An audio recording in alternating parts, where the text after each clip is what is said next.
So I've always been a big fan of the WP900 from Technica. This is a closed back portable headphone, which I thought represented a fresh new direction from Technica in terms of being a fun, a little bit bassy sounding headphone that still had a lot of that nice vocal energy that Technica is famous for. Well, Technica has released a limited edition version of the WP900, the WP900SE. So with the original WP900, Technica collaborated with the Japanese guitar manufacturer Fujigen to do this nice flame maple finish. And they've worked with Fujigen again with the WP900SE. This time it's a three-tone sunburst finish using ash wood, which is employed in a lot of guitars. And the really lovely thing about this finish is that depending on different angles of light, the depth of the black part of the lacquer actually changes.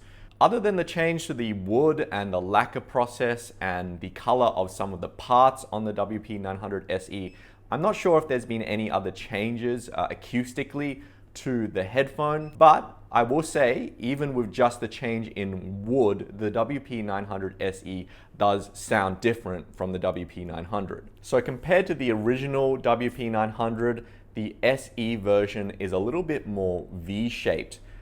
There's a little bit of a scoop in the 1 to 2K vocal area, so upper vocals don't necessarily stand out as much on the SE as they do on the WP900, whereas the treble and the bass are a little bit more emphasized.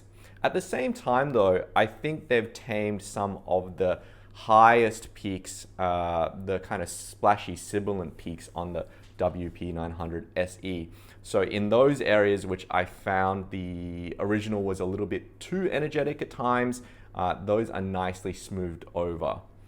Overall, I wouldn't describe the 900SE as a direct upgrade over the sound of the WP900. It's more of a, flavor A, flavor B scenario where the 900SE is just a different spin on the original sound. They both have a great natural tone and a surprisingly large soundstage for such a compact closed back headphone. For me personally, I prefer the 900SE just a little bit more thanks to that smoother treble response, but there is a lot of charm in the original WP900 in terms of how vibrant and forward those vocals are on the original model. So the WP900SE is a limited edition product, and in fact in Australia we're only getting 20 units. If you know anything about the history of closed back wooden headphones from Technica, you'll know that they are very collectible. So if you want a pair of these, I would say snap it up. We do have this sample unit so you can come in and have a listen. Anyway, this is Lachlan for Minidisc TV, and we'll catch you next time.